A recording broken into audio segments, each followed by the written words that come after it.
할렐루야 샬롬 하고 인사합니다. 할렐루야 샬롬 샬롬 샬롬 샬롬 샬롬.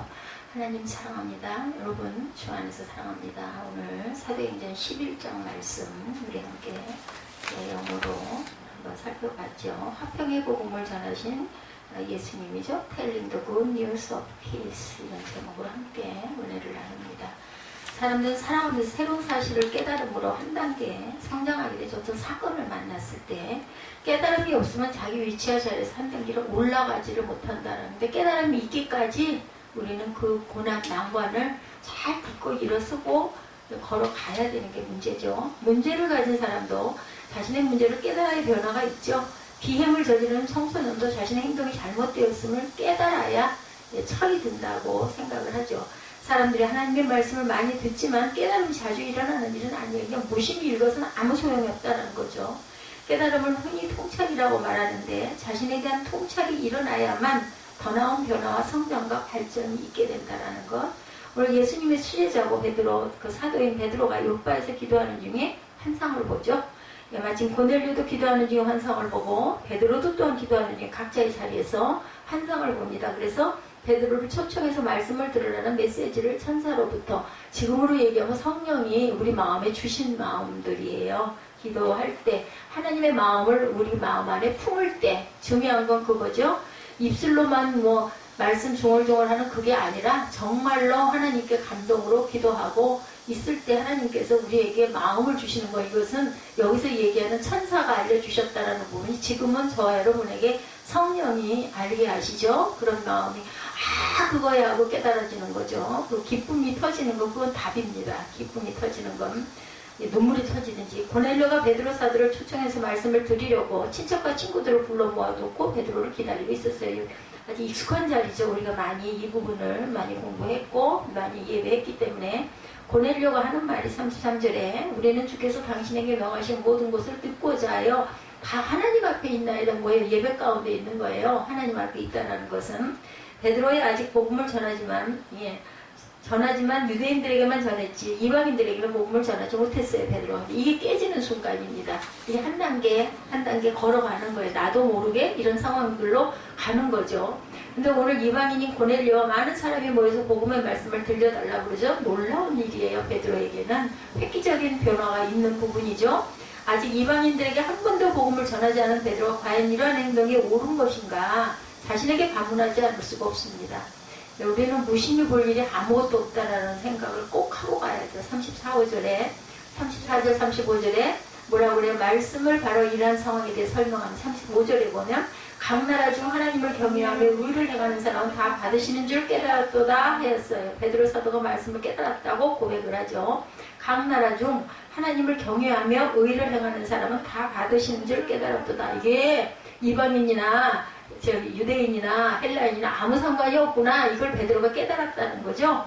3년 동안 예수를 따라다니며 천국 복음에 대해서 듣고 배웠던 베드로였는데 성령이 임하지 않았기에 무슨 뜻인지 알지 못했다라는 겁니다. 3년이 걸렸는데도 불구하고 3년 만에 이걸 깨달은 거예요. 부활하신 예수님을 다시 만나고 복음의 사명을 가지게 되었지만 이렇게 이방인에게까지 복음을 전해야 하는 것은 이제야 깨닫게 되었다. 주님의 삶이 이렇게 확장되어 가고 있는 겁니다. 깨달음을 통해서 자신의 할 길이 더 넓어진 것을 알았어요. 하나님을 경외하는 자들은 이방인이든 유대이든 하나님께서 다 받으시는 일을 이제 깨달았다. 우리가 지금 생각할 좀 당연하지. 누구는 못 깨달아. 다 그럴 수 있지. 근데 베드로는 이제 깨달은 거예요. 오늘 우리들은 이 사실을 당연하게 정말 받아들이고 있지만 유대인인 베드로의 입장에서는 충격적인 사실이야. 이게 이렇구나. 이걸 정말 기가 막히게 깨달았다. 물론 그게 당연하지. 근데 그 사람은 아니었던 거죠. 시대가 다른 거예요. 그때였기 때문에. 하나님의 뜻을 새롭게 깨닫게 된 거죠. 선교의 사명을 재정립하는 사건이 일어났습니다. 고넬료를 통해서. 그동안 베드로의 생각에는 이스라엘 지역 아래서 유대인끼리 천국 복음을 나누면 되는 줄 알았던 거죠. 좁은. 근데 그것이 아니라는 것. 베드로의 좁은 생각을 하나님께서 깨뜨리셨어요. 우리는 종종 신앙생활 하면서도 마음을 좁게 가질 때가 많습니다. 하나님의 사랑은 너무 넓고 큰데 우리들은 몇 사람만 사랑하면 되는 줄로 생각을 하죠. 우리가 전도할 대상은 너무나 넓고 많은데 우리 스스로 한계를 정해놓고 저 사람은 안 되고 내 손 안에 있는 내 이웃, 이 사람들만 전도 대상자다 이렇게 생각을 하는데 그렇지 않다는 거죠. 베드로가 서로 새롭게 선교의 지평을 넓히고 깨달음을 얻은 것처럼 우리도 믿음의 눈을 더 넓게 열어야 한다는 것. 베드로는 성령의 인도하심을 따라 이방인인 고넬료를 만나고 고넬료의 친척들과 친구들을 만납니다. 그리고 복음의 말씀을 증거하죠. 이러한 일련의 사건을 통해서 베드로는 하나님께서 유대인만의 하나님이 아니라 이방인의 하나님도 되심을 깨달았다는 거죠. 선교의 일대 전환점을 맞게 됩니다. 하나님은 구원의 문제를 유대인이나 이방인에게 차이를 두지 않죠. 세상 만민의 하나님이죠. 왜냐하면 악한 자도 하나님이 만드셨지 악한 자는 뭐 어디 가서 따로 만들어지는 게 아니에요. 그렇죠? 그래서 베드로는 예수께서 전한 복음을 화평의 복음이라고 불렀어요. Peace of God. 베드로의 설명은 이방인들에게 선포된 첫 번째 메시지였다는 거죠. 첫 번째 메시지. 가이사라에 전해진 첫 복음의 소식, 예수께서 전하신 화평의 복음은 유대인과 이방인을 구별하지 않는다. 사람을 차별하지 않는다. 베드로가 활동하던 초대교회 시대에 이방인과 유대인의 갈등이 심했던 시대였고, 그리고 사람들은 편견과 오해를 갖고 있었어요. 내 것과 내 것을 잘 구분짓는 그런 때였는데, 특히 유대인들은 선민 사상이 아주 강했죠. 근데 하나님은 유대인들의 특권 사상을 이렇게 해서 무너뜨립니다. 이처럼 화평의 복음은 이방인과 유대인을 하나 되게 하신 사건, 사람을 차별하지 않는 것이 바로 복음이다. 굿뉴스. 오늘 우리 시대는 예수께서 전하신 화평의 복음이 필요한 시대이고, 우리나라는 정치적으로 심하게 분리가 되어 있습니다. 이조 시대부터 사색당파가 심한 것이 우리나라의 특징이죠. 흑백 논리와 우리 의식의 우리 자신들의 의식이 강하기 때문에 쉽게 화합이 어려운 민족이기도 합니다. 그런데 더욱 우리나라는 화평의 복음이 필요한, 남과 북이 아직도 갈라져 있는 정말 화평이 필요한 그런 나라이고, 갈라진 사람의 마음을 하나로 묶는 것은 예수님의 화평의 복음밖에 없다라는 것. 나누어지긴 아주 쉽지만 하나로 화합하는 것은 사람 힘으로 가능하지 않다. 마음에도 없는데 어떻게 그렇게 인척했을까? 나는 지금도 그 나이에 참 기가 막히다는 생각을 합니다. 나는 그냥 누가 이러면 내 특징은 누군가를 정말 그냥 생각하고 마음에 있는 그대로를 내가 전하다 보니까 그 사람도 똑같은 마음으로 그렇게 했겠지 하는 그런 생각들을 하게 되죠. 나처럼 생각을 하다 보니까. 그러니까 너무 믿는 게 문제인 건데, 여러분들 그게 의심하는 사람이 죄일까요? 믿는 사람이 죄일까요? 그죠? 정치도 갈라지고 지역도 갈라지고 계층도 갈라지고 교회도 갈라지고 교단도 갈라지는 것이 사람들이 사는 곳이에요. 사람들은 솔직하게 자신의 부족함을 주님 앞에 고백할 줄 알아야 된다. 뭘 쓰고 있으면 절대로 온전한 은혜를 받을 수가 없죠.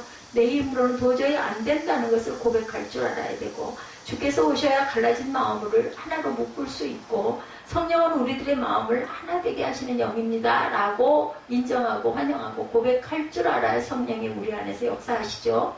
화평의 복음을 듣는 사람들은 마음을 이렇게 열어야 된다는, 아마 제가 그 열리는 문들이 너무나 잘 열리는 문인 것 같아요. 그렇기 때문에 빨리빨리 깨닫고 그렇게 기가 막힌 은혜를 이렇게 받은 거죠. 몇 년 동안을. 화평의 복음을 듣는 사람들은 마음을 열어야 된다. 베드로 사도가 전한 말씀에는 하나님께서 나사렛 예수께서 성령과 능력을 기름 붓듯 하셨고 마귀에게 눌린 모든 사람을 고치셨다라고 얘기합니다. 화평의 복음이 전해지는 곳에는 성령과 능력이 임하게 된다는 것. 복음을 전하는 곳에는 천국의 기쁜 소식이 전해지기에 반드시 성령이 임하고 능력이 임하게 되어 있다는 거예요. 우리가 언제 하나님의 나라가 어떻게 이루어지는가를 알려면 성령께서 어떻게 역사하시는지를 우리가 느껴보면 된다는 것. 우리 가운데 성령이 역사하시고 내 마음에 성령이 임하면 우리는 변화가 옵니다. 우리 마음에 감동이 찾아오거나 기쁨이 찾아오거나 말씀을 들을 때 변화가 일어난다면 그것은 성령의 역사입니다. 44절에 베드로가 이 말을 할 때 성령이 말씀 듣는 모든 사람에게 내려오시니 이렇게 말씀하고 있어요. 복음이 증거되는 곳에 성령께서 임하는 것이 당연하다. 우리는 하나님의 말씀을 들을 때 이렇게 성령의 역사, 성령이 내 마음에 임하게 된다는 것을 깨닫고 느끼고 감사하고 그리고 그것을 사모해야 된다. 성령의 임재하심을 민감하게 느끼고 체험하는 성도들이 영적으로 깨어있게 된다는 거죠.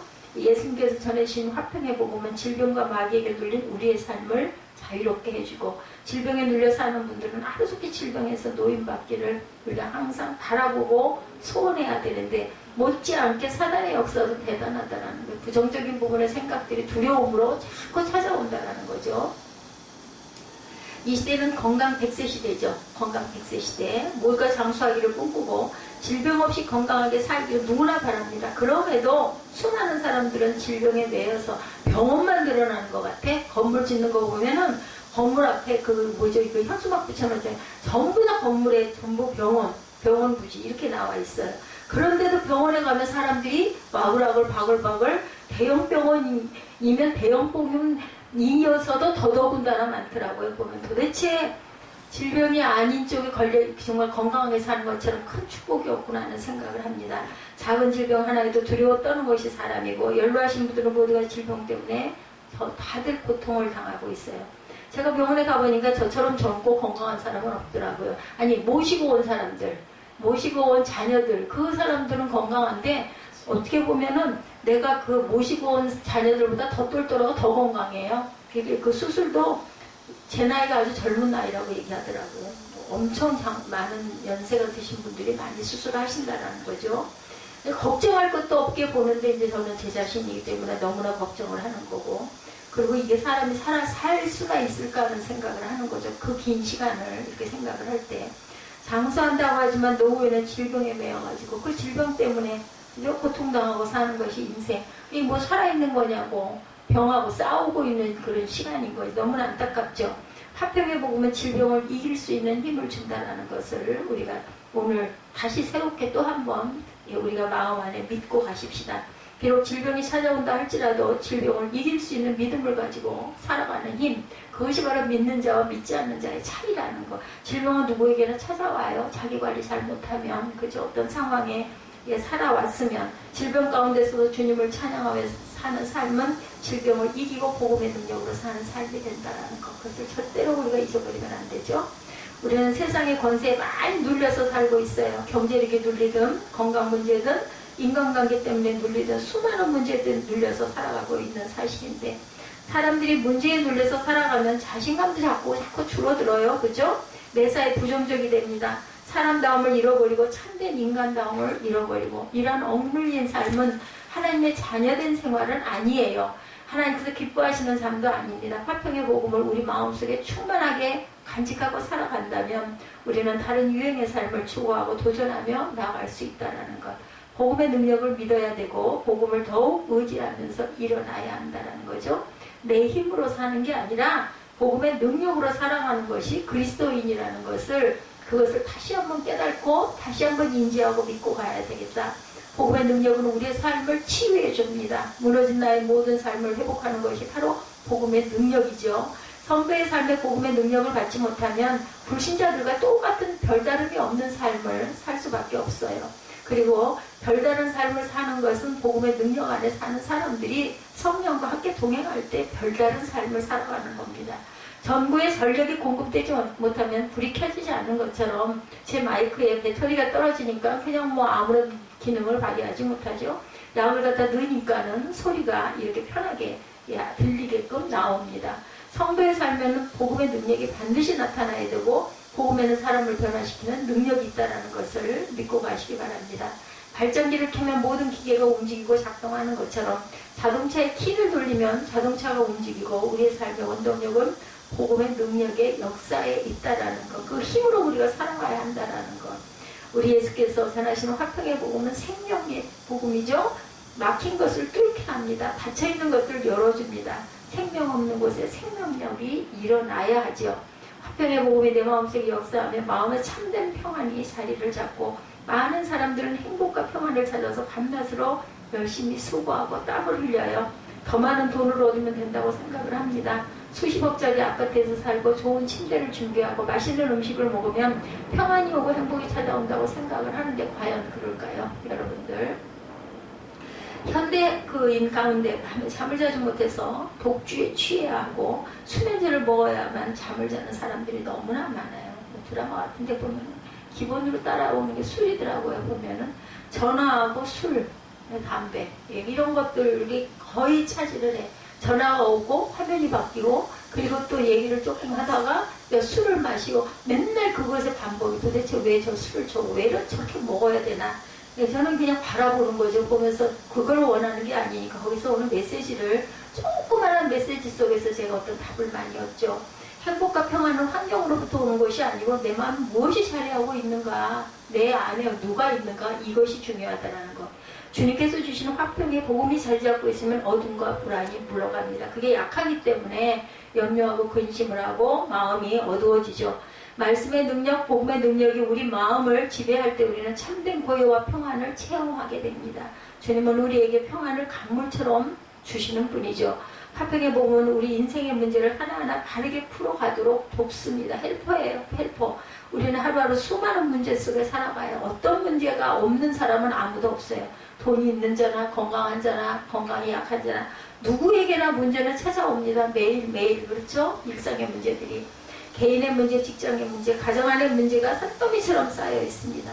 직장에 가면 또 인간관계의 문제부터 경제적인 문제가 또 가득 차고, 사회 속에도 불의와 부정과 죄악이 가득하죠. 그것도 사회의 문제예요. 정치의 문제가 또 있습니다. 또 뭐 교회에는 문제가 없습니까? 사람이 모이는 곳인데 이 문제를 해결하면 또 다른 문제가 자꾸자꾸 발생됩니다. 끝날 듯 지점은 우리가 그냥 딱 눈 감았을 때, 우리가 뭣도 생각할 수 없는 상황이 될 때 모든 게 종료가 되는 거죠. 그렇지만 세상은 또 돌아갑니다. 내가 끝났다 할지라도. 그죠? 그 종말이 올 때까지.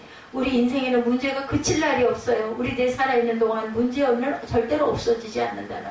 뭐가 풍요가 좀 있다 하더라도 제가 깨닫고 느끼는 부분이, 물질이 좀 있으면 아무런 염려 근심이 없을 것 같았는데 그게 있어도 아무런 문제는 더더군다나 크게 일어난다라는 거. 제가 달라진 게 딱 하나 있다고 얘기를 했어요.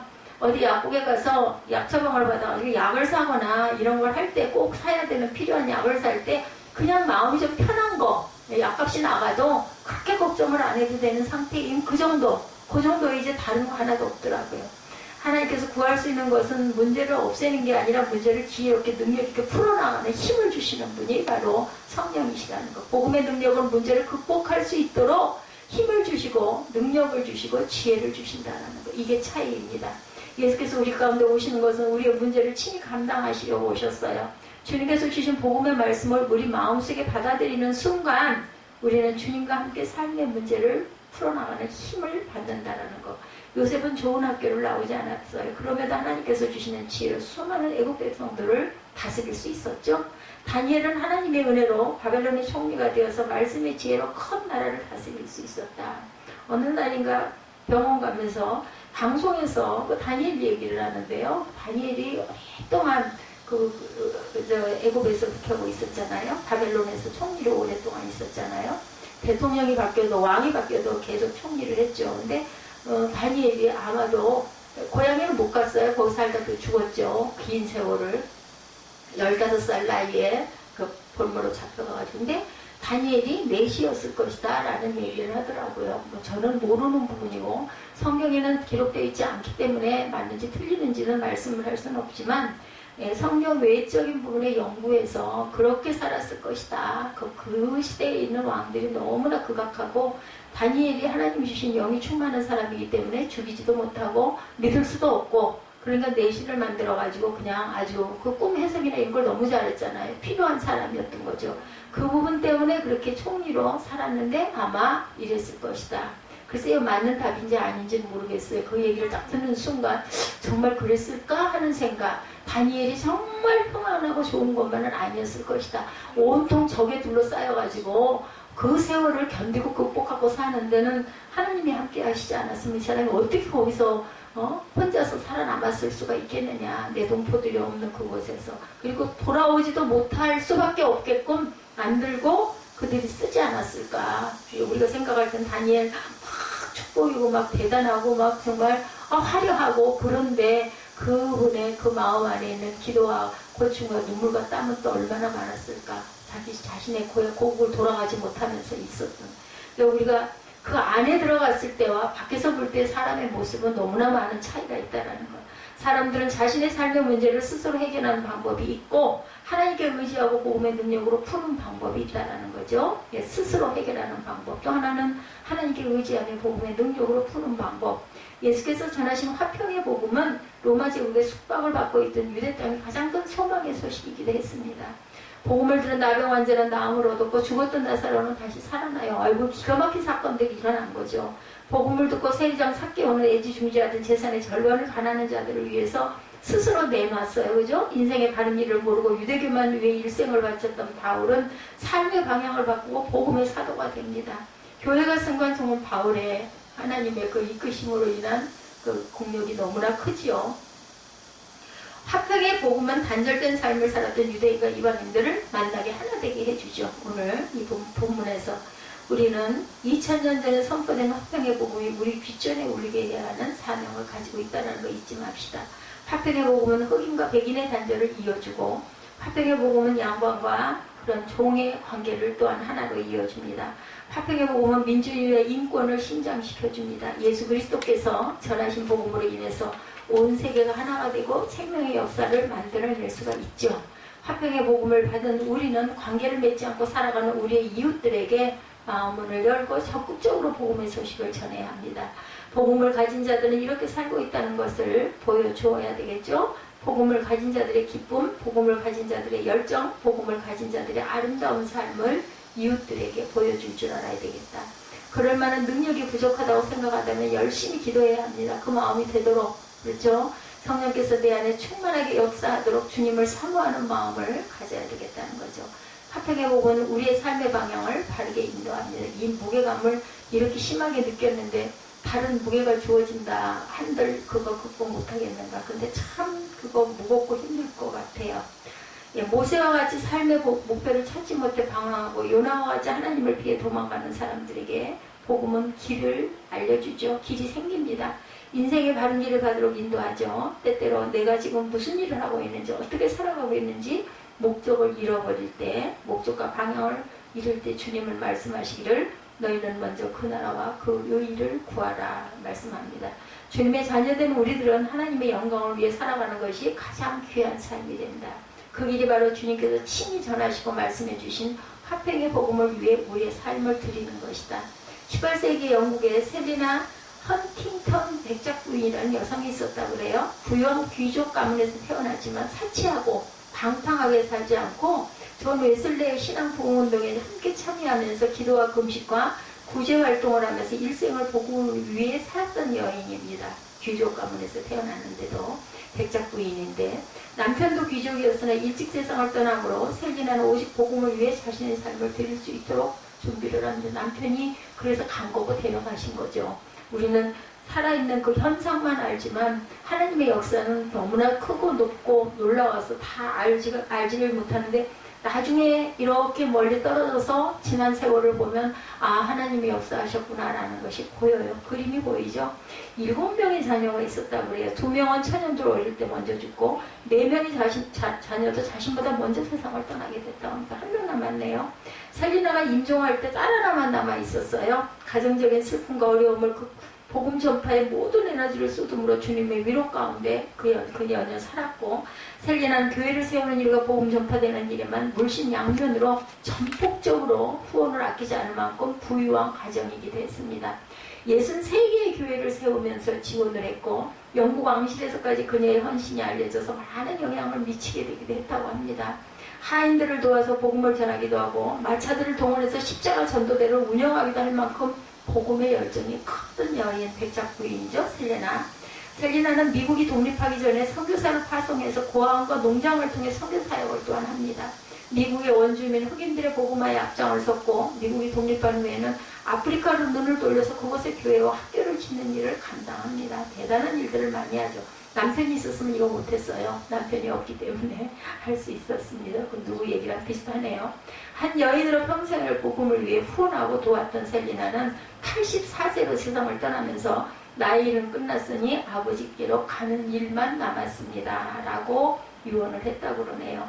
셀리나는 육신의 자녀들을 먼저 떠나보내고 영적인 자녀들을 양육하기 위해서 일생을 바친 여인. 내가 할 일이 무엇인지를 반드시 알아야 된다는 거죠. 이 여인을 통해서도 하나님의 자녀로 살아간다는 것은 이 땅에서 잘 사는 것이 목적이 절대로 아니라는 것.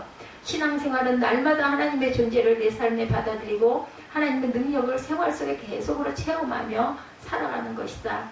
우리 주님께서 이 땅에 오셔서 화평의 복음을 전해서 어둠과 죽음의 권세에 있는 사람들에게 생명과 평안을 주신 것처럼 우리들도 화평의 복음을 내 마음밭에 받아들이고 복음의 능력으로 살아갈 수 있기를 주님의 이름으로 축복합니다. 오늘 제목이 그죠? 예, 다시 한번 보자. 오늘 예, good news, peace. 평화의 복음, 예, peace. 예, telling the good news of peace. 화평의 복음. 화평의 복음이 저와 여러분들의 마음 안에 충만하게 자라가기를 주님의 이름으로 축복합니다.